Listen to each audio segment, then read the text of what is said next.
Tras años de oscuridad, Italia devolvió la luz al mundo.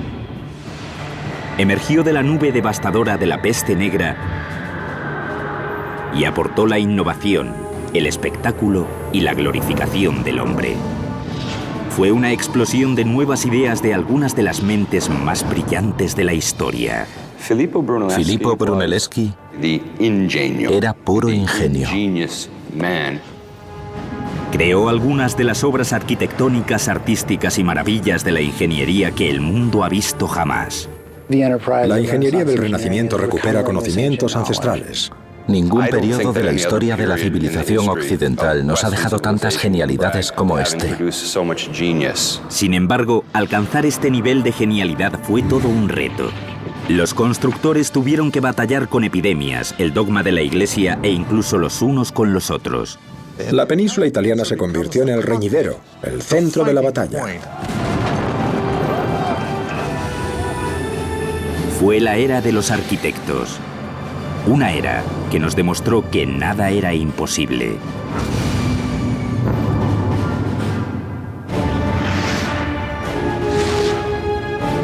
La construcción de un imperio, la era de los arquitectos.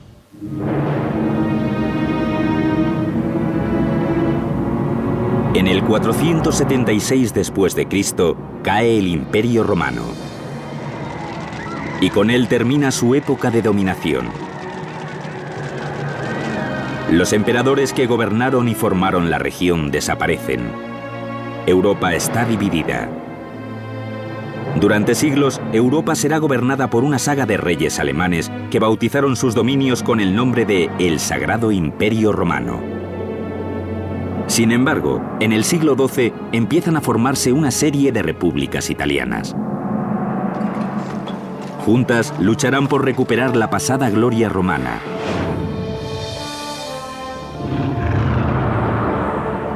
Revitalizarán Europa y dibujarán los planos del mundo occidental moderno. Hola, soy Peter Weller. En 2001 vine aquí a estudiar un máster en Historia del Arte del Renacimiento italiano en la Universidad de Siracusa, en Florencia. El Renacimiento italiano es tan abrumador como bello. Es la época más impactante del último milenio. Fue la era de los inventos, la época de Da Vinci, Copérnico y Gutenberg, pero también fue la era del culto a la personalidad, una época en la que ese artesano desconocido se convertirá en artista, la época en la que ese constructor sin nombre será el arquitecto.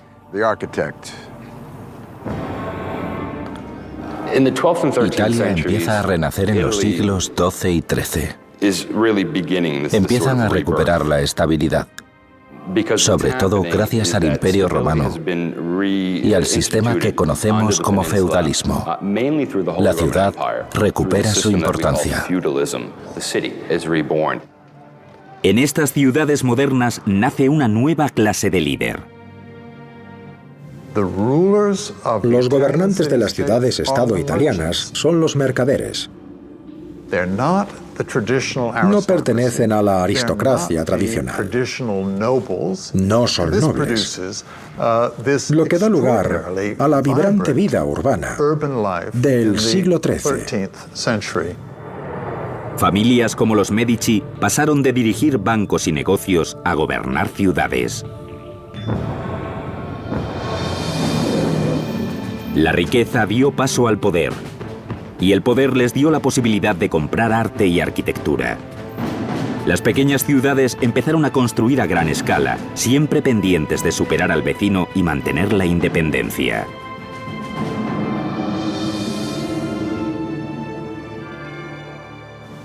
La base del Renacimiento es la ciudad. Todo lo que pasa en el Renacimiento, desde el arte, la arquitectura, ingeniería, literatura, todo sucede dentro del marco de la ciudad. Siena es una ciudad ambiciosa en busca de poder en esta nueva era. Una república próspera situada en una importante ruta de comercio entre Francia y Roma. Vengo aquí, a la Piazza del Campo, una vez al año, para ver la arenga medieval a caballo llamada el Palio. Los caballos dan 3 vueltas alrededor de la plaza. Son 90 segundos de velocidad y violencia a caballo. Los caballos pasan por delante de esta maravillosa fuente del siglo XV llamada Fonte Gaia, obra de Jacopo della Quercia. Actualmente, cuando abrimos el grifo, damos por sentado que va a salir agua. Pero los habitantes de Siena necesitaban esta fuente porque su gran momento de prosperidad atrajo a más gente. Y como ya hemos visto en Persia, Cartago, Roma, los mayas, la clave era el agua. Sin embargo, abastecer de agua a esta ciudad resultó ser un gran reto. Siena no tiene un río cerca. Así que debían encontrar el agua en otra parte. Pensaron que podrían hallar agua construyendo túneles subterráneos. Cavaron una red de túneles subterráneos llamados botini. Los trabajadores localizaron los pequeños manantiales y las aguas subterráneas que rodeaban Siena. Poco a poco el agua se filtraba por el terreno, llegaba a los túneles y de ahí a los depósitos. Sin embargo, excavar los botini no fue tarea fácil.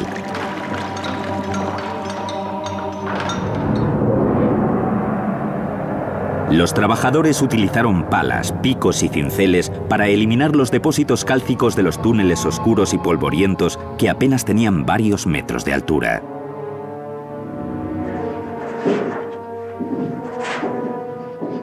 Un botino como este podía tener varios kilómetros de longitud y los ingenieros debían encontrar la manera de orientarse. De vez en cuando cavaban un agujero hacia la superficie. Estos agujeros se llamaban oki, ojos, y servían a los ingenieros para saber dónde estaban. Si se desviaban, podían corregir la trayectoria del botino. El agua recorría los túneles abovedados hasta las partes de la ciudad donde se necesitaba, cruzando las calles abarrotadas de la ciudad hasta las fuentes de Siena, como la Fonte Gaia. Estos canales debían tener una pequeña inclinación, imperceptible al ojo, de menos de 1 grado, porque si no el agua podía desbordar el sistema. Para evitar que sucediera esto, los ingenieros recurrieron a un objeto llamado arquipéndulo, que no es más que un péndulo, un palo con una cuerda y un peso, o una piedra, que independientemente de la inclinación, siempre marca la vertical con relación a la horizontal. De esta forma, el agua fluía tranquila y constantemente hasta la Fonte Gaia de Siena. En el año 1345, más de 16 kilómetros de túneles recorrían las calles de Siena. Una ciudad cuyo crecimiento y prosperidad parecían imparables. Más agua atrajo a más gente a la magnífica ciudad. Con más gente, se necesitaba más terreno. En poco tiempo, Siena controlaba la mayor parte del sur de la Toscana.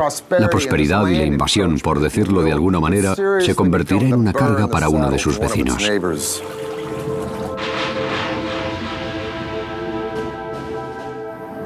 Florencia y Siena eran las dos repúblicas dominantes de la Toscana. Eran rivales a todos los niveles, económico, político, artístico. En el siglo XIII, la ciudad-estado de Siena era claramente superior a Florencia en todas estas categorías. Las tensiones de las dos repúblicas estallaron en la batalla de Montaperti en 1260. Siena lucha contra Florencia, y dicho claramente, Siena les da una paliza. Florencia se va a casa humillada y vencida, pero estaba claro que la cosa no iba a quedar así. La ingeniería hidráulica que hizo de Siena lo que era, no logró paliar una de las mayores catástrofes del mundo. En 1347 llegó la peste negra, y según el eminente escritor humanista Giovanni Boccaccio, testigo presencial de la plaga, la enfermedad era tan fulminante que podías comer con tus amigos y cenar con tus ancestros en el cielo.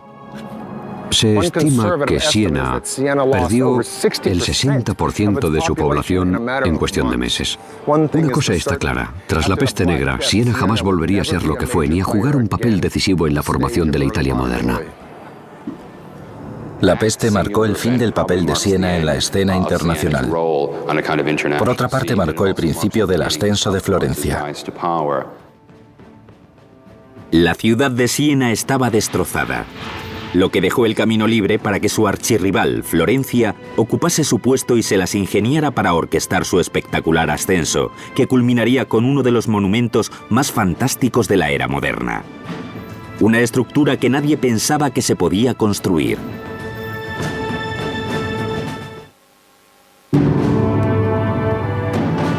En los siglos XIII y XIV, las ciudades se convirtieron en los centros de poder de Italia. Pero el de Florencia es un caso aparte. La élite dispone de poder y dinero. El hombre y su potencial ilimitado se convierten en el centro de todo. Es una idea revolucionaria llamada humanismo. El humanismo no es más que la vuelta al mundo antiguo. En Italia, lo único que había que hacer era girar la vista hacia las ruinas para entender la importancia del pasado. Lo tenían todo allí. Si lograban imitar sus construcciones, si conseguían desvelar sus principios y aplicarlos a sus edificios, estaba claro que lograrían construir algo sorprendente. Sin embargo, la peste negra volvió a Europa en 1347. Florencia no fue inmune. La enfermedad se llevó a la mitad de la población de la ciudad. La región tardaría más de medio siglo en recuperarse,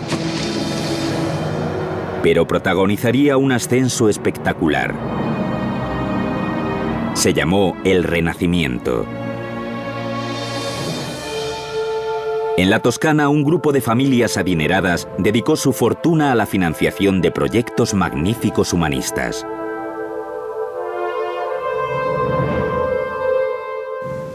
Los supervivientes querían disfrutar de la vida, hacer más cosas, sentir que la vida estaba para vivirla y disfrutarla. Los Medici de Florencia, una de las familias más ricas de Italia, jugaron un papel muy importante a la hora de recuperar la gloria de la que había disfrutado Roma y transformar la ciudad en una nueva Atenas. La estructura de poder estaba cambiando. Los mecenas recurrían a los artistas y a los arquitectos para homenajearse. Un claro ejemplo de esta tendencia será la Catedral del Corazón de Florencia. Jamás habían visto una estructura que se pareciera a la que querían construir. Era cuestión de ambición, de ideas. ¿Ven la gran iglesia que tengo a mis espaldas, rodeada de andamios? Se llama Santa María de las Flores, también conocida como el Duomo o la Catedral de Florencia. Fue construida por Arnolfo di Cambio alrededor del año 1200. Pero, ¿saben una cosa? Murió antes de verla terminada. Arnolfo quería que la catedral tuviera una cúpula, pero se murió antes de construirla. Durante varias décadas, la iglesia careció de cúpula. Por fin, en el año 1400, llegó un muchacho con un ingenio envidiable llamado Filippo Brunelleschi, que además de cambiar por completo la idea de la construcción, revolucionó el campo del diseño y la arquitectura.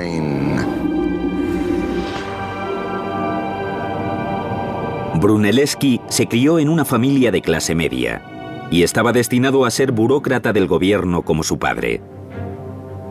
Sin embargo, a Brunelleschi le interesaba más el arte del diseño y se convirtió en orfebre. A los 30 años, empezó a estudiar para ser lo que hoy conocemos como arquitecto. Brunelleschi era todo un inconformista y tenía mucho desparpajo. Su padre era notario y él quería estudiar escultura. Se pueden imaginar la gracia que le hizo a su padre, ¿verdad?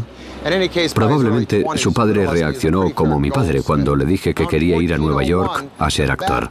En cualquier caso, a los 20 años, Brunelleschi era un gran orfebre. En 1401, el baptisterio de Florencia decide que quiere cambiar las puertas y convocan un concurso. Al final solo quedan dos muchachos, Brunelleschi y el artista gótico internacional del momento, Lorenzo Ghiberti. Brunelleschi tiene talento, pero no es Ghiberti. Ghiberti gana y Brunelleschi se va con el rabo entre las piernas, humillado por la derrota. Ghiberti ganó el concurso en 1401. Brunelleschi vio la oportunidad perfecta para dejar Florencia, ir a Roma y estudiar los secretos de los antiguos. Brunelleschi pasó casi 2 décadas estudiando en Roma, examinando las estructuras más importantes de la ingeniería romana. Los italianos del Renacimiento estaban fascinados por la forma en la que se hacían las cosas en la antigua Roma, incluida la construcción. Gran parte del motor de la ingeniería del Renacimiento consistía en recuperar su sabiduría ancestral. Hubo una estructura en particular que impresionó al joven Brunelleschi: el Panteón. ¿Puede que los romanos encontrasen la forma de construirlo sin un andamio de madera? A lo largo de 2 décadas debió examinar cada centímetro de la construcción de más de 43 metros para lograr descifrar los secretos de su construcción.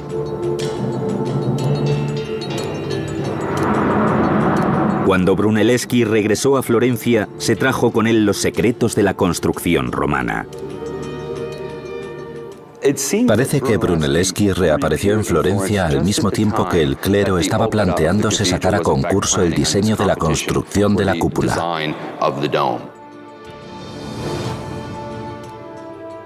Una vez completa, la catedral sería la iglesia más grande de la cristiandad.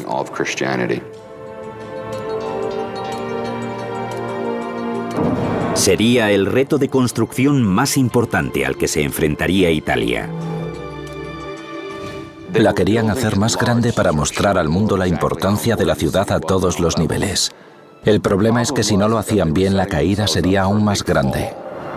Al contrario que los demás arquitectos, Brunelleschi propuso un método que lo convertiría en objeto de burlas. Diseñó una cúpula sin los tradicionales muros de carga, soportes de madera ni andamios interiores. La opinión general era que Brunelleschi se había vuelto loco. Pero también vieron que nadie tenía ni idea de cómo hacerlo, por lo que poco a poco empezaron a prestarle atención. Brunelleschi consiguió el favor de los jueces con su diseño único. Pero para su disgusto, el encargo vendría con una condición muy clara. Parece que el destino se burlaba de él, porque debía trabajar con su némesis, Lorenzo Ghiberti. Con el convencimiento de muchos de que el diseño jamás saldría adelante, Brunelleschi tuvo que organizarse para diseñar su gran cúpula y orquestar la derrota de su enemigo. El 7 de agosto de 1420 empezó la construcción de la cúpula, bajo la atenta supervisión de Brunelleschi. Lo que hizo Brunelleschi fue construir 2 cúpulas, una dentro de la otra. Desde dentro de la catedral, la gente vería la hermosa cúpula decorada. Pero desde fuera, la cúpula exterior serviría a un propósito más funcional. Utilizó una segunda capa para proteger la cúpula interior de la lluvia, pero al mismo tiempo le dio un aspecto más gonfio y magnífico, majestuoso y regio a la catedral. Para fundamentar la cúpula, se colocaron piezas de mármol en todos los ángulos de la estructura octogonal. Después, se rellenaron con una construcción de ladrillo de 90 grados de inclinación. Sin embargo, Brunelleschi se enfrentaba a un gran problema logístico: la forma de elevar toneladas de material a alturas de más de 60 metros. Brunelleschi diseñó un montacargas con poleas. El montacargas era un mecanismo de ruedas dentadas que se utilizaba para bajar y subir la carga. La pieza clave era una polea que cambiaba automáticamente el sentido de la marcha de adelante a atrás y de arriba a abajo, lo que quería decir que no había que sacar a los bueyes del arnés y girarlos. Podían seguir caminando en la misma dirección para subir y bajar la carga, lo que suponía un gran ahorro de horas a lo largo del día. Al final del proyecto se elevaron aproximadamente 35 millones de kilos. Sin embargo, el material que habían levantado con tanto cuidado tenía que ser desplazado lateralmente y colocado perfectamente a cientos de metros en el aire. Para completar esta tarea imposible, Brunelleschi diseñó un segundo mecanismo llamado castello. El castello era una especie de grúa que utilizaban para desplazar el peso horizontalmente. Colocado sobre la cúpula y similar a una horca, utilizaba una viga transversal y un sistema de contrapesos gracias al cual los albañiles podían colocar el material con precisión milimétrica. Estas son las máquinas que inventó y gracias a las que se pudo construir la cúpula. No obstante, todo este pensamiento creativo no logró solucionar el reto fundamental de construir una cúpula sin soportes internos. Brunelleschi debía averiguar cómo evitar que se cayera. Tuvo que exprimir su ingenio al máximo, combinado con muchos cálculos para evitar que su proyecto se convirtiera en un desastre.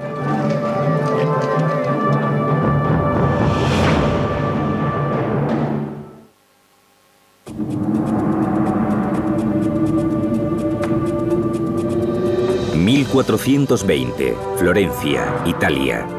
El arquitecto visionario e ingeniero Filippo Brunelleschi tenía el encargo de construir la cúpula más impresionante del mundo, la cúpula de Santa María de las Flores. Pero primero debía encontrar la forma de evitar que se cayera al suelo. Inventó una rueda y una polea para que el buey fuera todo el rato en la misma dirección, lo que ahorra mucho tiempo. Luego inventó la grúa para subir los materiales, pero la cuestión más importante es, estoy encima de la cúpula. ¿Cómo evitó Brunelleschi que todo esto se viniera abajo?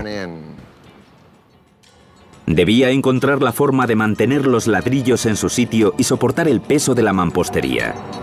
La solución: una técnica muy ingeniosa de disposición de ladrillos basada en ángulos, colocación y fricción. Brunelleschi decidió utilizar esta invención romana que utilizaban para decorar. Se llama disposición en forma de espina de pez. Se colocan los ladrillos en diagonal, un ladrillo corto entre dos más largos, y lo que hace es repartir el peso horizontalmente para evitar que la cúpula se derrumbe. Para solucionar el problema contrario, es decir, que los ladrillos salieran hacia afuera, Brunelleschi organizó un sistema de refuerzos horizontales que rodeaban la circunferencia de la cúpula. Iban a construir una catane, o sistema de refuerzos horizontales, que mantendrían el empuje lateral de la cúpula. Se intercalaron 5 refuerzos en intervalos regulares para aguantar la cúpula, que funcionaban como contrafuertes invisibles. Durante todo este tiempo, Brunelleschi se había visto obligado a supervisar el proyecto con su rival y colega Ghiberti. Dada la complejidad de la colocación de los contrafuertes, Brunelleschi vio la oportunidad de deshacerse de Ghiberti.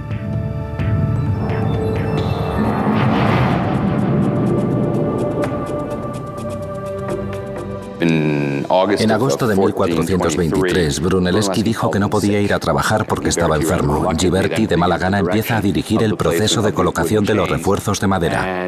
En cuanto Brunelleschi se enteró de que había empezado el proyecto, se recuperó milagrosamente. Inspeccionó la calidad del trabajo de Ghiberti y lo criticó públicamente diciendo que debía deshacer todo lo que había hecho. Con la humillación pública de Ghiberti, Brunelleschi fue declarado jefe del proyecto de por vida. El 30 de agosto de 1436, tras 16 años, se completó la construcción de la cúpula más grande del mundo. Sin embargo, la carrera de Brunelleschi estaba muy lejos de terminar. Incluso antes de completar el Duomo, empezó a experimentar con la perspectiva y las proporciones matemáticas.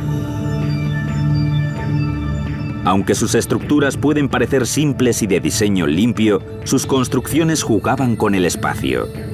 Una de las grandes innovaciones de Brunelleschi fue un concepto que aún hoy sigue siendo una de las piezas clave de la ingeniería actual: la perspectiva lineal.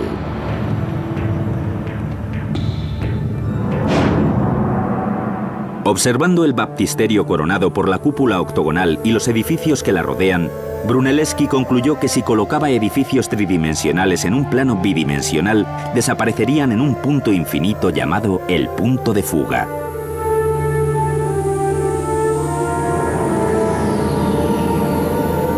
La idea de que el tamaño aparente de un objeto disminuye cuando aumenta la distancia del ojo revolucionaría el paisaje de artistas y arquitectos de todo el mundo y marcaría el nacimiento del plano.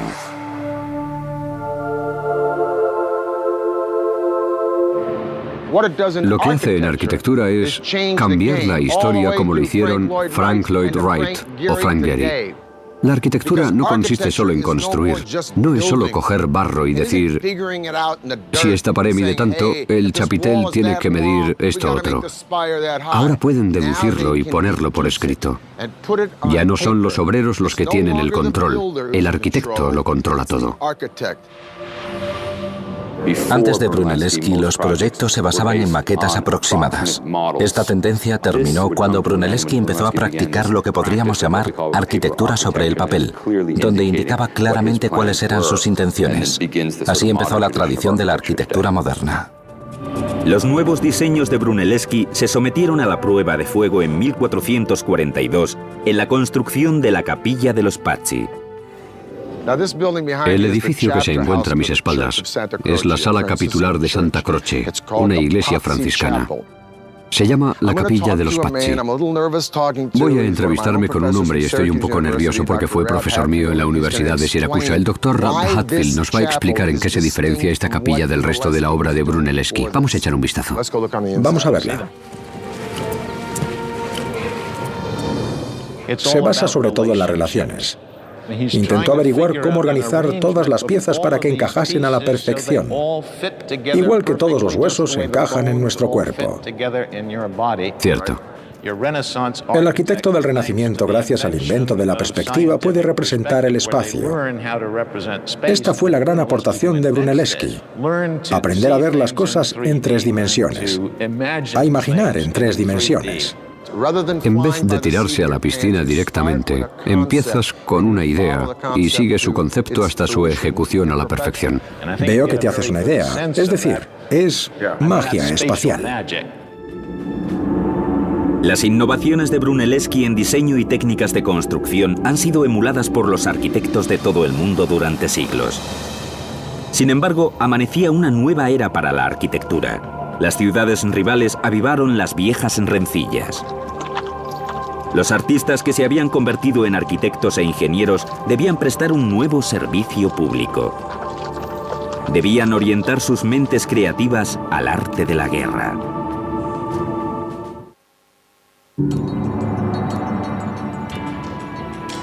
(1459) Filippo Brunelleschi se convierte en el padre de la arquitectura del Renacimiento y hace de Florencia la meca del diseño innovador y de la construcción. Su éxito es tal que sus métodos e ideas van más allá de su república, ya que los arquitectos de toda la región planean la construcción de ambiciosos proyectos. Filippo Brunelleschi transformó los diseños arquitectónicos utilizando elementos romanos como esta columna, sus pilares y las proporciones numéricas que integró en un todo elegante y maravilloso que no se centra en una de las partes, pero jamás lo escribe. Será un muchacho llamado León Battista Alberti el que lo haga una generación más tarde. El chico escribió sobre todo arquitectura, arqueología, ciencias políticas, religión, incluso escribió sobre montar a caballo. Era un arquitecto bastante bueno. La fama de Alberti se va extendiendo y llega hasta uno de los hombres más poderosos del momento, Eneas Silvius Piccolomini. Me encanta el nombre de Eneas Silvius. Así que todos los que me estén viendo y como a mí les dé un pasmo cada vez que su mujer dice cariño, vamos a hacer reformas. Presten atención. Pius leyó a Alberti y dijo, mira, me gustaría tener algo romano en el lugar donde nací. ¿En su casa? No, en toda la ciudad. Eneas Silvius Piccolomini se convirtió en el Papa Pío II en 1458.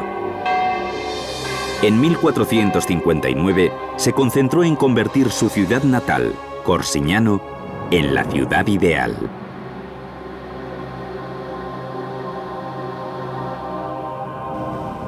Estoy en la ciudad toscana de Pienza. Y este es mi amigo Rocky Ruggiero de la Universidad de Siracusa. Lo primero que quiero preguntarte es, ¿la primera ciudad real del Renacimiento se planeó como tal? Al regresar a esta ciudad algo atrasada, donde la población apenas superaba las 200 personas, Pío dio vía libre para construir una catedral imponente. Y esa es la impresión que da. Se ve que organizó los diferentes edificios alrededor de esta estructura en particular. Si esta plaza está tan perfectamente planeada, con el Palacio del Obispo y su catedral, ¿por qué las calles son tan intrincadas? No logro orientarme. En realidad está hecho a propósito. No querían que la gente fuera consciente de lo pequeña que era. Así que intencionadamente evitaban que las calles formasen una línea recta, de forma que siempre había una esquina que obstaculizaba la vista para dar la sensación de que es más grande de lo que aparenta. La transformación se completó en 1464. Para entonces se habían construido o reformado más de 40 edificios. Cada uno era una expresión importante de los ideales revolucionarios. Sin embargo, era la ciudad como un todo la que representaba todos los principios de la época. Aún así, la armonía de Pienza no duraría mucho. Los nuevos ideales radicales que glorificaban al hombre y el potencial humano estaban a punto de ser desafiados. 1492. Además de ser el año en el que Colón descubrió América, es el año de la muerte de Lorenzo de Medici, el gran mecenas del arte en Florencia. Sin embargo, la ciudad está harta de los Medici y de sus amigos y quieren deshacerse de toda la familia. Además, han escuchado los sermones de un pequeño fraile dominicano llamado Girolamo Savonarola, que predica desde el púlpito del Duomo contra la corrupción en la Iglesia y el Estado. Aboga por la instauración de la República Florentina, el orgullo cívico y valores piadosos. Savonarola advierte que si Florencia sigue así, los vientos de la venganza de Dios recorrerán la ciudad. De hecho, un viento maligno está a punto de invadir Italia en forma de Carlos VIII de Francia, que reclama Nápoles en nombre de su país y amenaza con saquear cualquier ciudad italiana que se le ponga por delante. Savonarola predice una invasión que por fin llega, por lo que puede decir, ¿lo veis? Lo predije. Se convierte en una especie de profeta, al más puro estilo del Antiguo Testamento. La visión del fraile de una invasión se hizo realidad. En 1494, Carlos VIII, rey de Francia, estaba listo para entrar por la frontera toscana y marchar por Italia con su ejército. Compuesta por pequeñas repúblicas enemistadas las unas con las otras, Italia era un caramelito.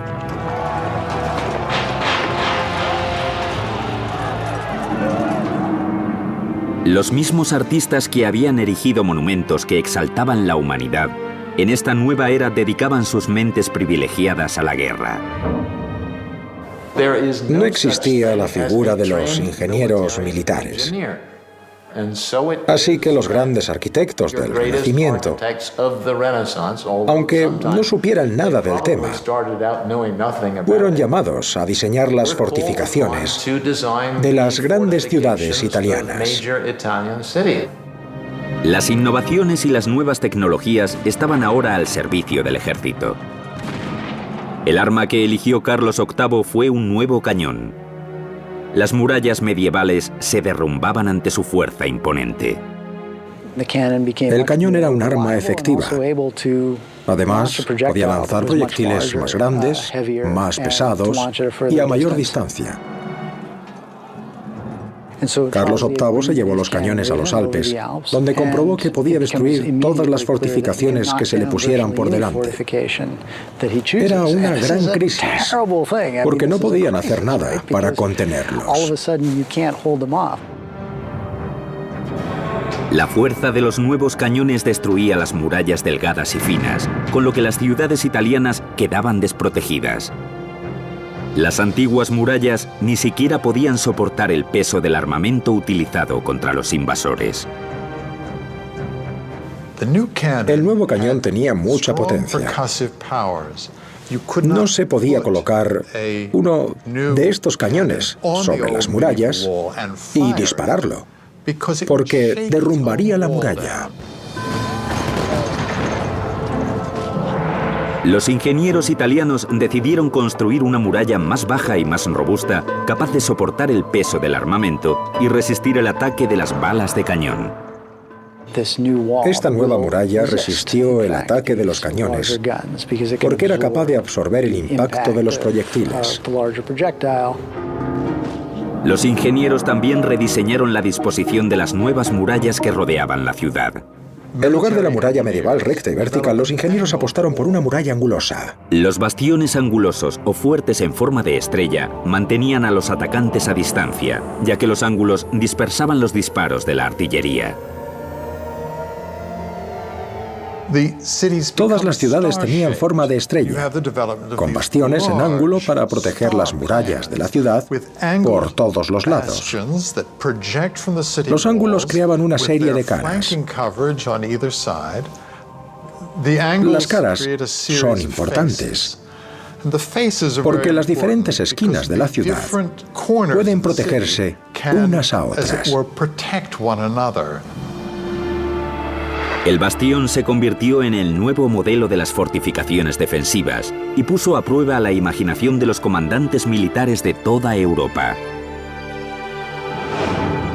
Sin embargo, Florencia no tardaría en dejar de ser el centro de atención en pro de una vieja potencia que se redimiría a través de verdaderos monumentos de gloria y maravillas de la arquitectura y la ingeniería.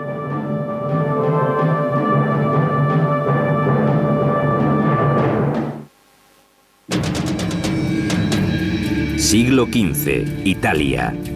Florencia se había convertido en la cuna del Renacimiento tras su aportación de nuevas ideas sobre arquitectura, arte e ingeniería. Sin embargo, Florencia no tardaría en cederle el puesto a una antigua potencia que volvía a florecer. El poder y la gloria volvían a la ciudad que conquistó el mundo: Roma. A principios del año 1300 hubo un gran conflicto en Roma por saber quién era exactamente el Papa. El Papa viajó a Francia y durante varias décadas el papado estuvo allí. En 1370, cuando el Papa regresó a Roma, se encontró con que era una ciudad fantasma. Durante los siguientes 100 años y el Renacimiento, cada Papa intenta reconstruir Roma. En 1490, cuando los Medici son expulsados de Florencia, la ciudad se convierte en una república, pero están arruinados. Todos los famosos, Da Vinci, Miguel Ángel y Rafael, abandonan la ciudad porque ya no tiene interés. Si quería ser alguien, había que ir a Roma.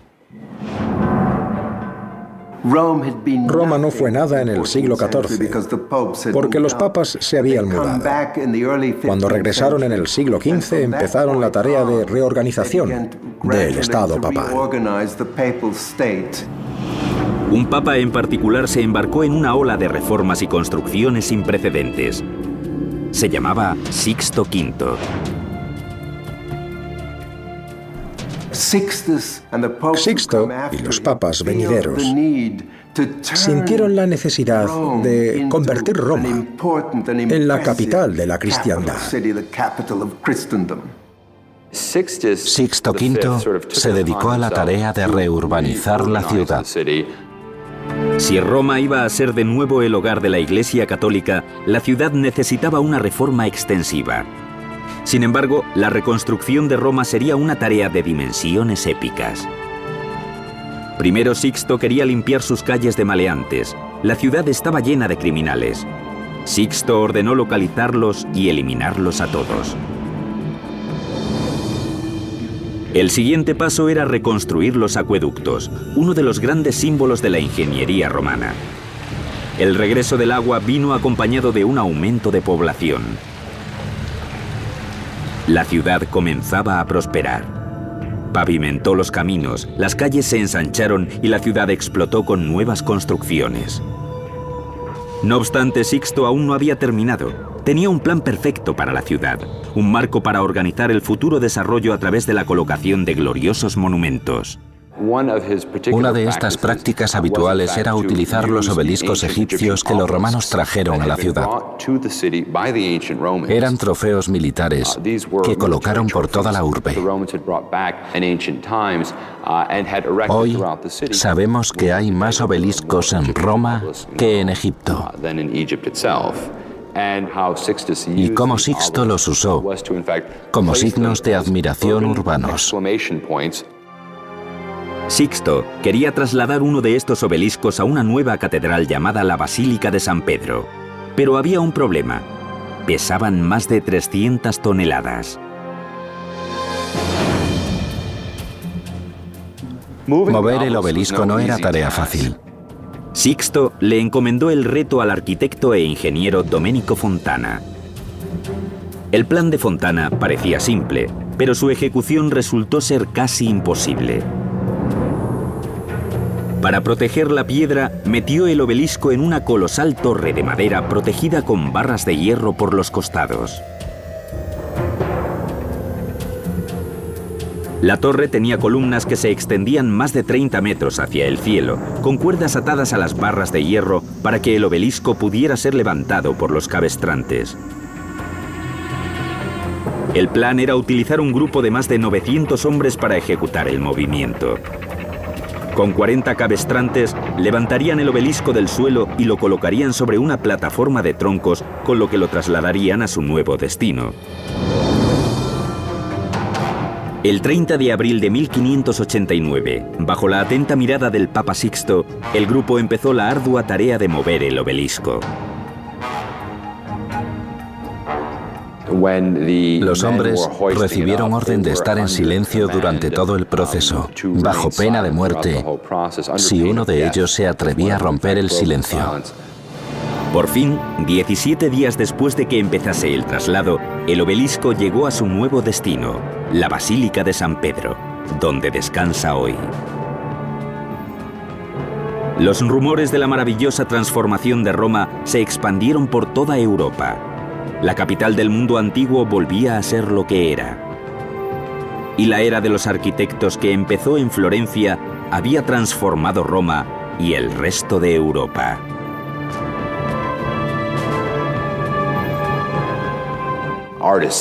Artistas de cualquier disciplina podían crear obras de gran belleza, como la Basílica de San Pedro, trasladar el obelisco por toda la ciudad de Roma o la cúpula de la Catedral de Florencia.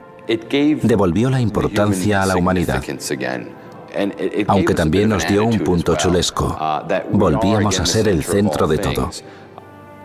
Muchos afirman que la cultura moderna empieza con el Renacimiento.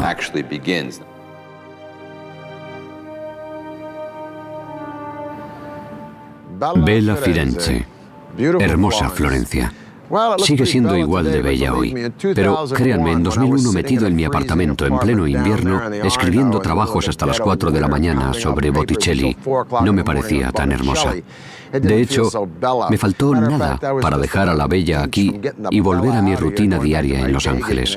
Pero me quedé, terminé el máster y continúo viniendo aquí a Florencia y a Siena para sentirme útil, para dar un par de conferencias o para disfrutar de una clase magistral de cualquiera de los magníficos profesores que viven en la Toscana, que nos explican lo mucho que los milagros de los arquitectos y de los artistas de este periodo significaron para salir de aquella época oscura e iluminar nuestro mundo moderno. Para el canal Historia, Peter Weller.